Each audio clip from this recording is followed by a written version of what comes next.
Hello, my name is Landon Brackeisen. I recently developed and manufactured a new type of floating tool holder. It has 50 thousandths radial float and 3 degrees angular float.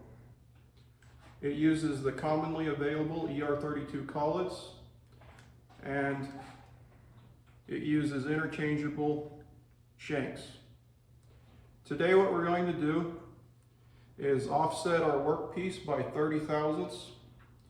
And I'm going to take a 7/8 drill bit and I'm going to push it until something explodes. So this workpiece was pre-drilled to 7/8. There's no pilot drill, and now we're off 30 thousandths, making it like a cam.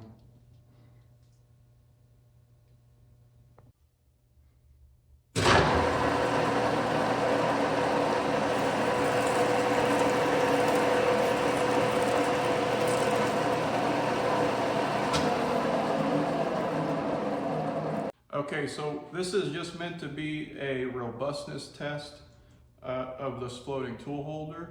And what we did just now is we showed you a close-up of the floating tool holder absorbing the cam motion.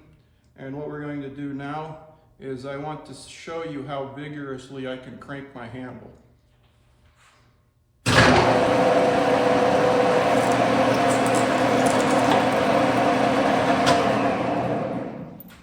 Okay, after our testing, what happened is the drill bit slipped in the collet. And one of the nice things about collets is they sort of act like a clutch. So what we really care about is our floating holder is still working. And that was the point of this test.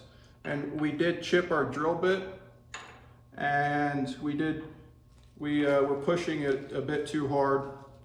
And one of the reasons for demonstrating this is just to show how robust this holder is. So, and to do this demonstration, I removed the internal O-rings, which act as biasing elements. And for the most part, you would want to have these installed. And that keeps your tool real close to centered, so you're not having to sit here and hold your drill bit and get it centered. So what we're going to do real quick is just ream a hole as an example.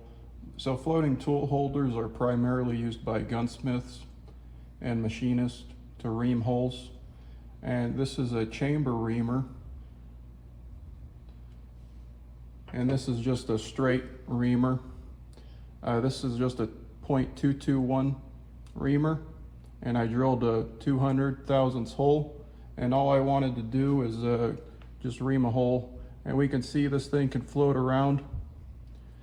All right, so let's go ahead. I'm gonna put some oil on our reamer, and let's turn on the machine.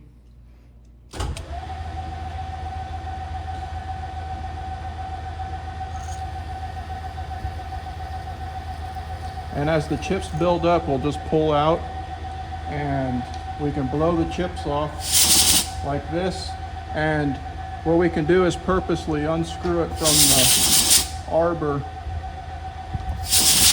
That's kind of a way to clean chips, is just do a quick unthread like that.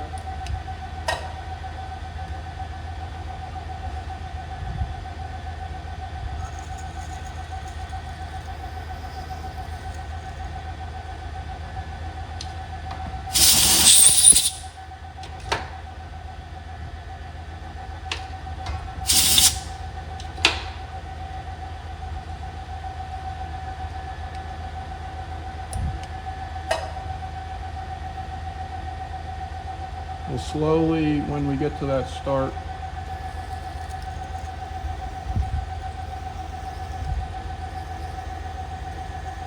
and I don't know how quite deep I drilled it, we'll just say about to there.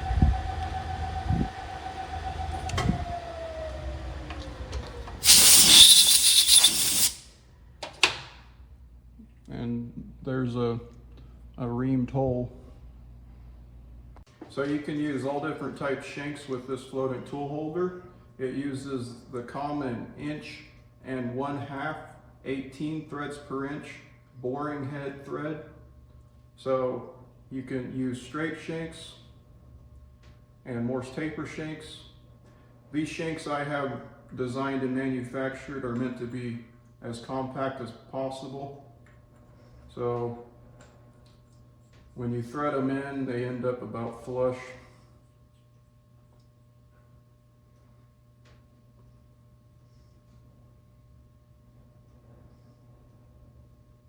And these straight shanks, they're made out of 4140 pre-hard, and they can be customized. So you can mill these to fit different types of holders. See, I milled this one to fit in this holder. And then straight shanks, you can use in different holders. Your Morse taper shanks, you can use in your tailstocks. And then you can also use store-bought different arbors.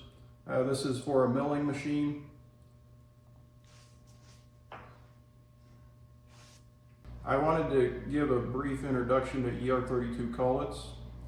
You have your ER32 nut, and what's actually contacting here on this nut is the bevel. Contacts on this bevel, and you have a sort of eccentric opening, and your collet needs to sort of click in and find where it needs to go.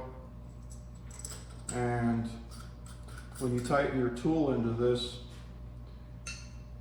I use these commonly available ER32 collet wrenches, and you can pop them on and tighten up your tool just like that.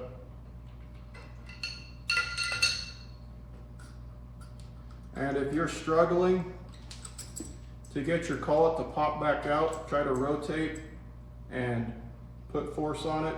And if you're having a real hard time, take something soft and give it a tap, and it will click out. So if you're interested in one of the most robust floating tool holders on the market, capable of simultaneous, radial, and angular float, visit inatool.com, INATOOL.com. And this is the floating tool holder by Inatool.